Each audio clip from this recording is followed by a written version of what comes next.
Hello friends, welcome back to my channel study mention.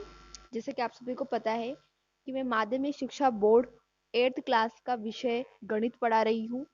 और अगर आपको मेरी वीडियो पसंद आए तो लाइक कीजिए, शेयर कीजिए, कमेंट कीजिए। इसके पहले मैंने प्रश्नावली एक परिमेय संख्या जिसका नाम है वो मैं कंप्लीट करा चुकी हूँ। अगर आपको मेरी वीडियो अच्छी लगे तो प्लीज़ मेरे चैनल को चेकआउट कीजिए और वीडियो जो अपलोड हो रही है उन्हें पढ़ते रहिए और अपनी स्टडी को कंटिन्यू रखें। अगर आपको मेरा वीडियो अच्छा लगे तो लाइक कीजिए, शेयर कीजिए, कमेंट कीजिए और मेरे चैनल को भी सब्सक्राइब कर लीजिएगा और नोटिफिकेशन बेल को भी ऑन कर दीजिएगा ताकि आपको सारे लेटेस्ट अपडेट मिलते रहे। तो वीडियो शुरू करने से पहले मैं तीसरे का फर्स्ट सवाल था 24 को मैं पिछली वीडियो में करा चुकी हूँ। और अब मैं क्वेश्चन नंबर थर्ड का दूसरा और तीसरा कर रही हूँ, चौथा नहीं कर रही हूँ क्योंकि चौथा मैं आपसे कमेंट में पूछना चाहूंगी। और चलिए शुरू करते हैं तीसरे का दूसरा सवाल। तो सबसे पहले हमने यहाँ पर क्या करा है,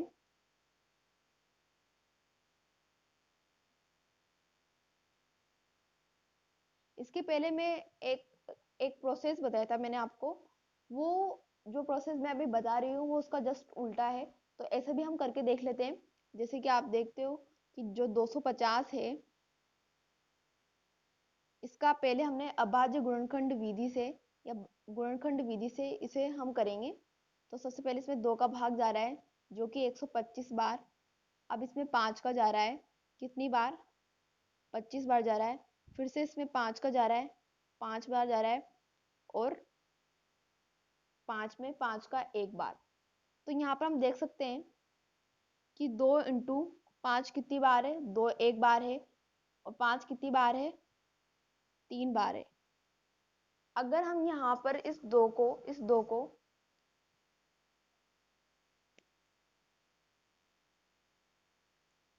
इसमें जो इसका गुणनखंड करा है तो इसमें इसके गुणनखंड इसके कितने टुकड़े बन रहे हैं? 4 टुकड़े बन रहे हैं।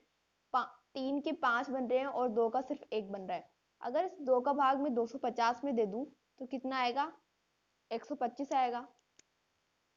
अगर इस 2 का भाग मैं 250 में दे दूं तो कितना आएगा? 125। तो यहाँ पर कितना रह जाएगा? 5 3 बार, यानी 5 के 3 जोड़े बनने के कारण ये क्या हो जाएगी? एक घन पूर्ण संख्या हो जाएगी। ठीक है, तो हम ऐसे भी लिख सकते हैं। सबसे पहले हम यहाँ पे लिखेंगे कि 250 का गुणनखंड विधि से हल करने के पश्चात हमें 5 के 3 जोड़े व 2 का एक जोड़ा प्राप्त हुआ है।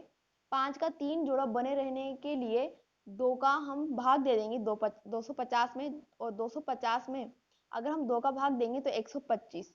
अब आप देख सकते हो कि 125 यहाँ पर है तो यहाँ पर 5 के 3 जोड़े बन रहे हैं, इस वजह से ये क्या है? एक घन पूर्ण संख्या है। ऐसे आप देख सकते हो यहाँ पे 192 को हम गुणनखंड विधि से करते हैं। 192 में हम गुणनखंड विधि से करेंगे तो सबसे पहले यहाँ पे 2 का भाग जाएगा, 4 चौक 16, 8 चौक 32, सॉरी 2 का जाएगा, 4 का नहीं। हम सबसे पहले हम छोटी संख्या से शुरू करते हैं, बड़ी संख्या से शुरू नहीं करेंगे। तो सबसे छोटी संख्या जिसमें इसका भाग जा रहा है वो क्या है? 2 है। तो 9 दुआ 18, 6 दुआ 12, फिर वापस से 2 बार, 4 दुआ 8, 8 दुआ 16, वापस से 2 का भाग 48 में दिया तो कितनी बार गया? 24 बार गया। वापस से 2 का भाग 24 में 12 बार गया। फिर उसके बाद 2 का भाग 12 में 6 बार, और 2 का भाग 6 में 3 बार, और 3 में 2 का भाग 1 बार। तो यहाँ पर हम देख सकते हैं कि 2 कितनी बार है? 1 2 3 4 5 6, यानी कि 2 का भाग 6, जिसको हम ऐसे भी लिख सकते हैं 2 का भाग 3 इंटू 2 का भाग 2 का भाग सॉरी भाग नहीं 2 की पावर 3, 2 की पावर 3।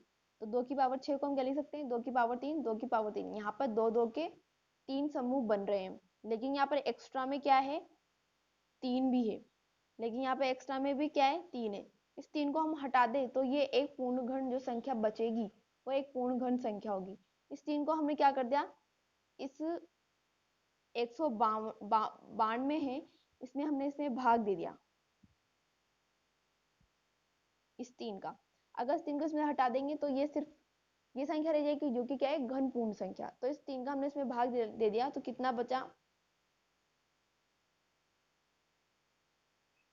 18 और 4 12, तो 64 संख्या को अगर हम अभाज्य गुणनखंड विधि से करें तो 2 की पावर 3 बार आएगी और 2 की पावर 3 बार आएगी, जो कि क्या होगा, तो इसका गुणनखंड करने पर क्या आएगा, बनेगा 2 की पावर 3 और 2 की पावर 3, या फिर हम कह सकते हैं 2 की पावर 6, या हम ये भी कह सकते हैं कि 4 की पावर 3। ठीक है, तो क्वेश्चन हमसे ये पूछ रहा था कि 250 एक घन पूर्ण संख्या है, और अगर नहीं है तो इसमें कौन सी संख्या का, ऐसी कौन सी संख्या का भाग दे कि यह एक घन पूर्ण संख्या बन जाए। तो यहाँ पर इसमें 2 एक्स्ट्रा था, तो 2 का भाग दे दिया हमने, तो 125 का अगर हमने वापस से गुणनखंड करा तो क्या बना, इसका गुणनखंड 5 की पावर 3। ठीक है, और यहाँ पर भी हमने 152 में 2 की पावर 6 करके 2 की पावर 3 इसके 3 समूह बन रहे थे, लेकिन एक्स्ट्रा में यहाँ पे 3 आ रहा था, जो एक्स्ट्रा में आ रहा था उसी का ही हमने इसमें भाग दे दिया। भाग देने पे हमें कितना प्राप्त हुआ, 64 का हमने गुणनखंड विधि से करा तो कितना प्राप्त हुआ, 2 की पावर 3 और 2 की पावर 3, यानी कि जो सेम हमने यहाँ पर शेष बचा था 3 के अलावा, वही हमें प्राप्त हुआ। ठीक है, तो यहाँ पर क्वेश्चन नंबर 4 ये है, 2.1 का क्वेश्चन नंबर 4 मैंने यहाँ पर लिख दिया है। तो जैसे जैसे कि क्वेश्चन कह रहा है हम वैसे वैसे करते जाएंगे। तो यहाँ पर है कि रेहान रेहान एक साबुन फैक्ट्री में काम करता है, वह घनाकार साबुन को जमाकर घन बनाकर खेल रहा है।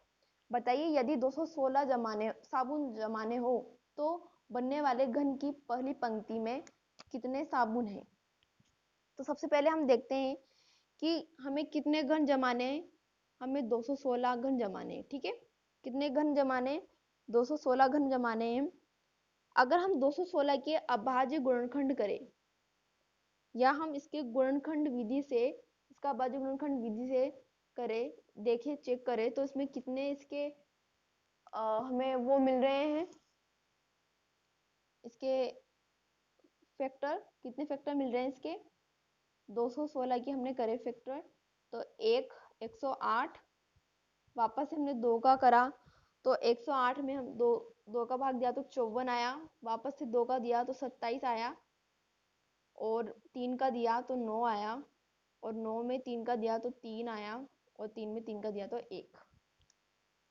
ठीक है, तो इसके जो गुणनखंड है कितने बन रहे हैं, 2 की पावर 3 इंटू 2 की पावर 3 की पावर, सॉरी 3 की पावर 3, तो इसके कितने गुणनखंड बने, 2 की पावर 3 गुणा 3 की पावर 3। अब यहाँ पर ये है कि जो घन होता है उसमें लंबाई, चौड़ाई और ऊंचाई होती है। अगर इसमें से हम, एक लंबाई है, एक चौड़ाई है और एक ऊंचाई है, और हर लंबाई में एक एक पंक्ति बनेगी, और 3 में भी क्या है, एक लंबाई, ऊंचाई, चौड़ाई, और ये तीनों चीजें। ठीक है, अब यहाँ पर हमने क्या करा कि अगर हम इसको ऐसे लिखे, 2 गुना 2 और 3 गुना 3, ये करे, इस तरह से लिखे, यानी कि 2 3 बार और 3 3 बार, तो हम देखेंगे यहाँ पे अगर इसमें से हम 1 2 ले ले, और इन तीनों में से, इन तीनों के 3 में से एक 3 ले ले, तो एक पहली पंक्ति हमें प्राप्त हो जाएगी। यानी कि अगर हम इसका, इस चीज का